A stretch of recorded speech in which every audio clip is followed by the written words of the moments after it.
So what's going on, guys? My name is Mr. Dalek JD, and in this video I am going to blow your minds. Since Treyarch released the Blood of the Dead intro cutscene, it's ignited a huge fire within the zombies community, and interest in the storyline has never been so exciting as it is right now. And within this video we are going to be touching on a few different topics and crazy outcomes that are going to happen within Black Ops 4, why WEASEL may be partly why Blood of the Dead is even happening in the first place, and also explain why the Primis crew minus Primis Richtofen are actually very important within Black Ops 4. This is a long video probably, and has taken a lot of time to make, so if at any point you do enjoy this video, dropping a thumbs up would be awesome, as it's free, it only takes a second and really helps me out. And if you're new around here, make sure you hit that subscribe button and turn on notifications so you don't miss out on really cool videos like this one. And if at any point in the video you agree, disagree, or have any other opinions about what's going on,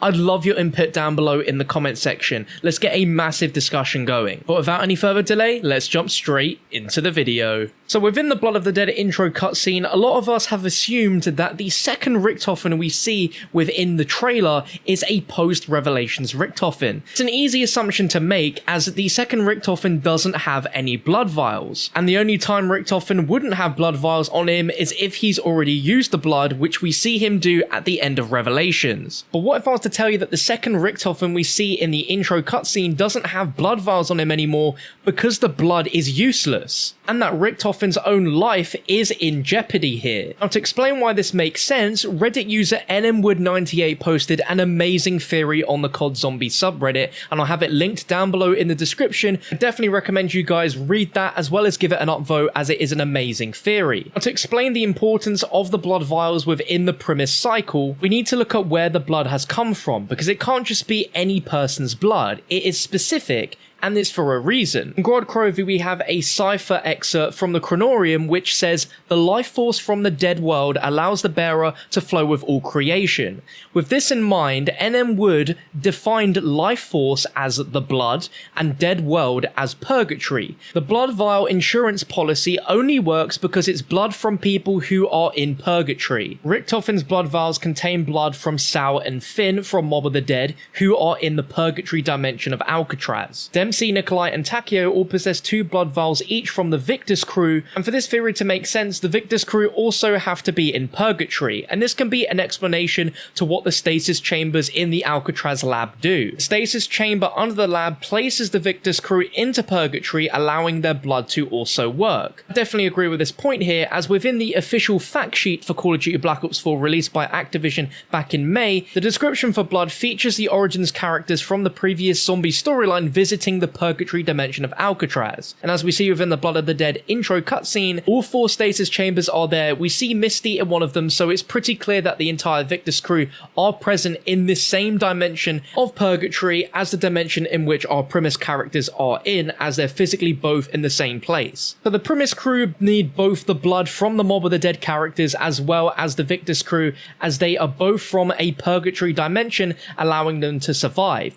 But what happens if the original dimensions that these bloods come from are changed? With Blood of the Dead, it seems like the outcome with the Victus crew stays the same. They are still in stasis chambers, regardless of which alternative timeline we are in. If it's Blood of the Dead or the comics, the characters are still in stasis chambers. In the original Primis cycle, the Mob of the Dead characters are continuously fighting in a cycle that is seemingly endless. What keeps this cycle endlessly going is the fact that the characters cannot escape purgatory. So since they're always in purgatory, their blood will always work. The entire Primis cycle depends on the Mob of the Dead cycle always cycling through so that the blood will always work. When this happens, the Kronorium will always look how it does. The cycle plays out, everything happens exactly as it should. Clearly in the Blood of the Dead intro cutscene, this isn't the case, as when Richtofen reads the Kronorium, everything changes. That means the cycle is broken, and the only way that the Primis cycle itself can be broken is if a function that keeps the Primis cycle from working is also broken, which would be the Mob of the Dead cycle. Theory here is that in Mob of the Dead we have two different outcomes, one where the cycle continues and one where the cycle is broken. It seems that the cycle continuing is the only canon ending that we have for Mob of the Dead. But if the Kronorium is changed and the order of events no longer work anymore, that must mean that the Mob of the Dead ending also changed and that Weasel broke the cycle in Mob of the Dead. This would mean that the Mob of the Dead characters are no longer in purgatory, meaning the blood from them is now useless. Richtofen is the only character to possess blood vials from the Mob of the Dead characters, meaning he is the only one who is no longer protected. With the Mob of the Dead cycle broken, that means the Primis cycle is broken, which means the timeline, the one that Richtofen originally was following, no longer works, and that's why the Kronorium changes. That's why as Richtofen reads the Kronorium, he realizes what's happened, following the original timeline no longer works, and is angry and confused by the outcome that must be followed in order to fix things. So essentially, in this iteration of the Primis cycle in Blood of the Dead, Richtofen's blood will no longer protect him, and Richtofen's own life may be at risk, even involving the potential of him sacrificing himself. Now, we don't have any evidence to suggest at this moment in time that Richtofen will be in a situation where he will sacrifice himself, but we can look through the many cipher messages within Black Ops 3 and the zombie comics, including this one in Gorod Krovi, which reads as follows: I know at some point in the future I will be in a situation where I put the needs of the many ahead of my own life. I will save the world. A similar message can be found in Shadows of Evil, as one cipher reads, I am willing to do what must be done, the plan must not fail. Now, the most logical thinking would point that Richtofen is the main person behind these messages and what it's aiming at. It could be, or it could be in the viewpoint from another character, which some people have been speculating, but this is the great thing about theories. Anything goes because it's a theory. And as we well know within the cycle of Black Ops 3 zombies, there is a multitude of different realities and timelines in which events happen ever so slightly different, and when changes are made that aren't supposed to, the cycle restarts again and continuously does until the crew get it right. And within one of the iterations of the cycle, within a Origins characters recap trailer, we see finally at the end of the trailer, we see what appears to be Richtofen sacrificing his own life. Now, whilst we don't see this at all within the Revelations map, this trailer goes to show that there is one timeline, one set of events which did occur, which involved Richtofen sacrificing himself. And with one of the only Revelation ciphers to be solved, it confirms that at some point or another, the entire Primis crew are going to be wiped out. The Revelation cipher is from the perspective of Dempsey, who says, I'm the last of us, but I'll be joining you soon, my friends. Death is near. I hope what we have done doesn't come back to bite this universe in the arse. Thank God we will all be gone, because if Monty ever found this place, we would have been in a world of shh.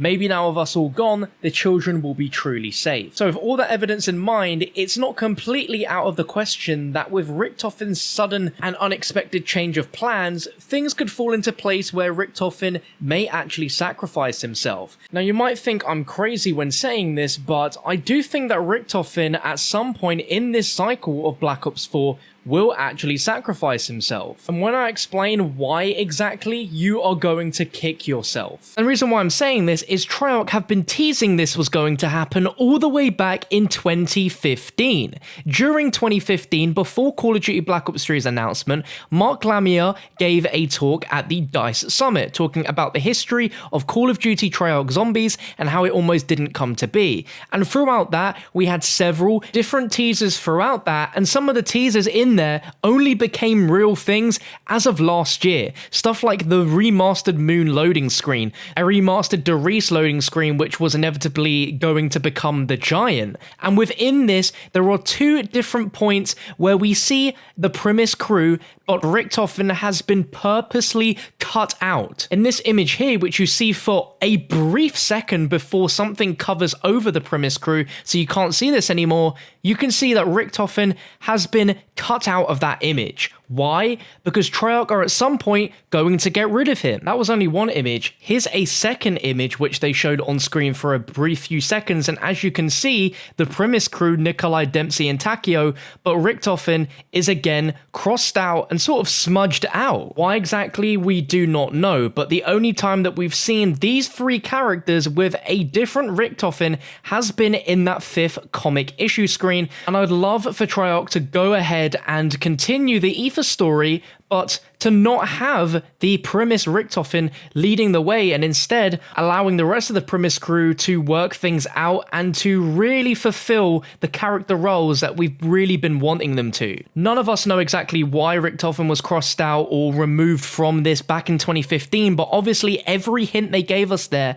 has come to fruition apart from this one, and it just seems like this is the right time for this to happen. Now we're going to talk about what the ramifications for this could be and how the storyline could continue with the Primis crew if Richtofen was to do this, but let's take a look at the story arc of Richtofen in Call of Duty Zombies first. Through the entire 10 years of Call of Duty Zombies history, Richtofen has always been one step ahead of the curve than everyone else. In World at War, he was a mysterious character. He was always scheming. Beware the dock, a message that was scrawled across walls of every town under Maxis's control. It seemed our crew visited Doris for the first time. It wasn't Richtofen's first visit. He's always been scheming, and Black Ops 1 Richtofen is Richtofen's grand scheme. In Black Ops 2, Richtofen is in control once again, but this time he is an omnipotent, omnipresent, omnibenevolent god who battled Maxis for control over the ether and ultimate power. One outcome where he wins and another where he gets duped by himself. Maxis gets the better of him and turns him into a zombie, and whilst he doesn't have any sort of power that he once did,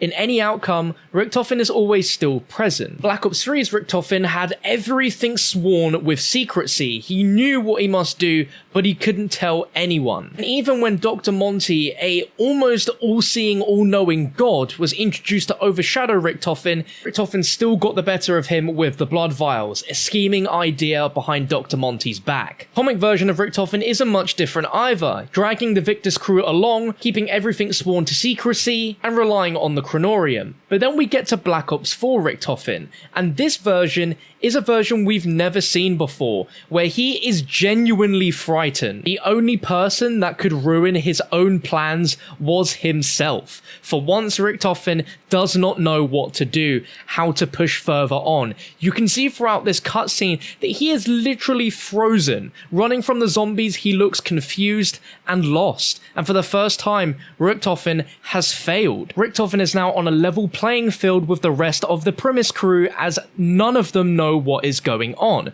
But one thing can be known is that Takeo, Dempsey and Nikolai are safe with the Victor's crew's blood, but Richtofen is not safe. Now what the Kronorium is now showing Richtofen to do is a little bit challenging to really narrow it down. All we have is the sentence that Richtofen says in this particular section where he goes, "Our blood, mine blood, you can't possibly expect me to let this happen." Our blood could be taken as the Primis character's blood as they're in frame when he says this, or both our blood and mine blood are meaning he's more concerned for his own safety and the fact that his blood vials no longer protect him. Now I mentioned at the start of the video why our other Primis characters are finally going to be very important, and now not only are they on a level playing field with Richtofen now where none of them know what's going on and they've all got to work together to piece it out, but Treyarch have actually given us an insight into a possible future, a future where the Primis crew operate without Primis Richtofen. And this is the future right here. In Call of Duty Zombies comic issue 5, we have this loading screen at the end, where our Primis crew, minus Primis Richtofen, but instead with ULTIMIS Richtofen, are at the house from Revelations. It's themed and styled around the Die Rise loading screen and has the same teleportation method that we see in the bottom right. With the introduction of Classified now happening with the ULTIMIS crew, this helps to shed a little bit of light on what could be happening and an alternative future future possibility. Possibility number 1. If we think for a moment that the second Richtofen in the intro is from a post-Revelations universe, and he is in Alcatraz messing with the timeline without the rest of post-Revelations Primis. The rest of the 3 characters are up to something which involves them meeting with ULTIMIS Richtofen. Been proven via the radios from Ascension in Zombie Chronicles that ULTIMIS Richtofen was not present with the rest of the ULTIMIS crew fighting zombies at the Ascension Cosmodrome, and instead Gersh was fighting alongside them for a while, as Monty thinks Richtofen was off somewhere at the time. If ULTIMIS Richtofen was off somewhere at the time, this could possibly explain what he was doing with Primis at the house. A Reddit user Mount Wilson has come up with a absolutely fantastic explanation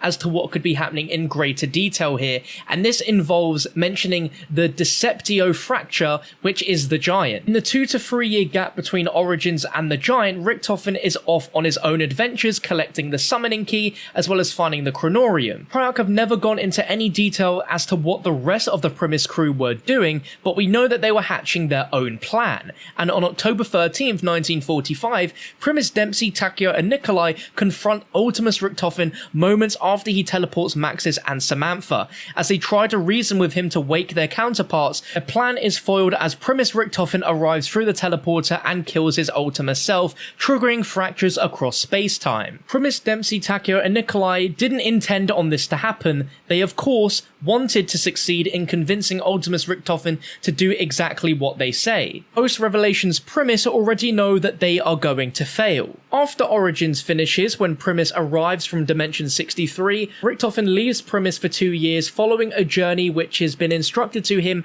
by Maxis. Maxis ultimately has been manipulated by Monty the entire time, but in this alternative outcome, Richtofen doesn't leave Primis for 2 years as he did before, and instead of going on that journey, collecting the summoning key, the Kronorium, he goes to Alcatraz into the day when Primis comes from Zetsubou for the blood vials. By that time, he probably got rid of his blood vials or consumed them or gave them to somebody, such as the ULTIMIS version of himself. Now in the lab of Alcatraz, comic book Richtofen is going to be waiting, as that's how the cycle goes on, but instead he kills that version of Richtofen waiting there, reads the Kronorium again, sees it's changed and gives it to post-Zetsubou Richtofen. Whilst that happens, the rest of the Primis crew stay in the beginning dimension and convince ULTIMIS Richtofen to do what must be done, awaken the test subjects, and take him to the house. And that's what we see in this loading screen. That would explain what Dr. Monty was about in the Ascension radio inside of Chronicles, where he mentions that Richtofen was off somewhere else at the time. This is why I said early in the video that Blood of the Dead is going to help Primis, Dempsey, Takeo and Nikolai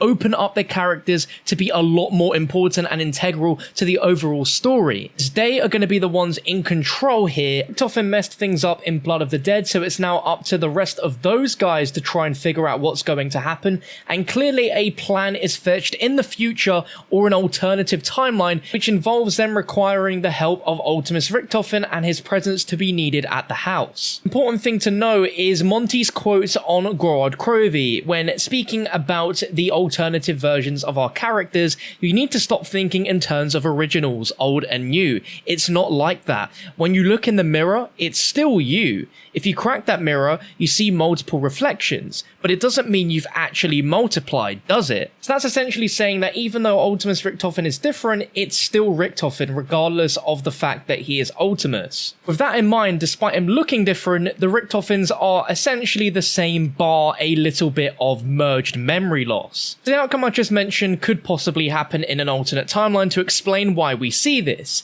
Another outcome, which is a much more rash theory and doesn't really have a lot of explanation, as we really don't know yet because we don't have the context, the full Blood of the Dead story, as we've only just got on the intro cutscene, is that something fatal could happen to this particular Primis Richtofen in this map, seeing as the blood is no longer useful, there is no way to securely protect Richtofen. He might die in Blood of the Dead, and the rest of our Primis crew have to go on a interdimensional adventure involving Ultimis Richtofen, perhaps using Ultimis Richtofen's soul at the house in order to bring another version of Richtofen back as a way to normalize things, or as a way to try and stop Dr. Monty altogether. A multitude of different fractures and timelines within this universe is so volatile that with all of the different changes that happen, it's like smashing it with a metaphorical hammer where it cracks and splinters into a million other universes, all coexisting at exactly the same time, and that it is very difficult to keep track of absolutely everything,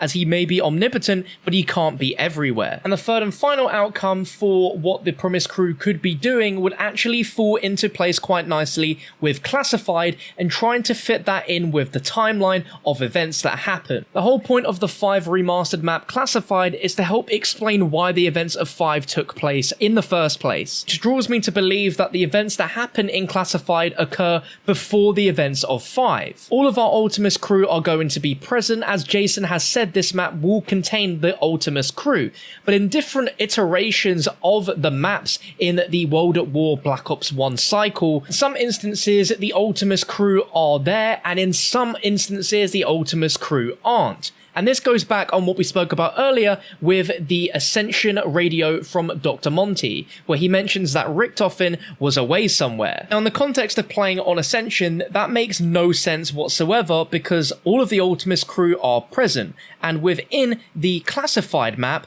all the Ultimis crew are also going to be present. Now, I noticed this change straight away, and I've been wanting to talk about it in a video for the longest time now. But up until now, I don't think a lot of people would have cared. But in Ascension, the telephone Easter eggs have changed. Originally, you'd get phone calls from 5 confirming that Ascension and 5 were happening at the same time. There's also various magazines around 5 which showed the rocket launching inside of the Ascension Cosmodrome. But in this iteration, we have the Ultimis crew from Call of the Dead phoning into Ascension, which confirms that the fact Classified is taking place in the first place is actually screwing over with the cycle of events, as that's not supposed to happen. So with Ultimis visiting the Pentagon, which in the cycle, the timeline, that's not supposed to happen, that causes different effects to occur and fractures to appear throughout the timeline, which may be the reason why the Primis crew end up being teleported into a wall in Alcatraz rather than straight into the lab. I could maybe also explain how the Weasel breaks the cycle in Mob of the Dead. It's just a domino effect of different things which are changed when you change one single event in history. Heck, another finer detail in the Blood of the Dead intro is Brutus breaking the portal and saying, "I will be reborn." While this isn't anything new to hear from the mouth of Brutus, he does break the portal and kill himself, thus also breaking the cycle. Because in Mob of the Dead, even though Brutus dies every time, he's always brought back to life to try and kill Sal, Phil, and Billy. With the cycle being broken, does that mean that he was successful in helping Weasel to kill those characters? And now that the cycle is broken, partially to blame by him for destroying the portal, does that mean Brutus is now permanently dead? Now, if you can hear me, then give yourself a pat on the back because you've made it to the end of the video. It's been a long but very interesting video. This was so fun to make, so fun to research and theorize and have my own mind blown while creating this video for you guys, and I hope this video has left you with a similar sort of feeling on your brain. This has probably been one of the most important storyline videos I've made in years for Call of Duty Zombies, so I'd really love to hear all your thoughts on it down below in the comment section. Was there parts which you agreed with? Was there parts you disagreed with? Do you have your own thoughts and theories on what's happening within this crazy storyline? Let me know down below, and if you enjoyed it, I would really appreciate you dropping a thumbs up on the video before you leave. And I mentioned earlier at the start of the video, but if you enjoyed and want to see more content like this more regularly, then make sure you subscribe with notifications turned on. But thank you for watching. You can catch my previous uploads on your screen right now. But thank you for watching. I'll catch you next time.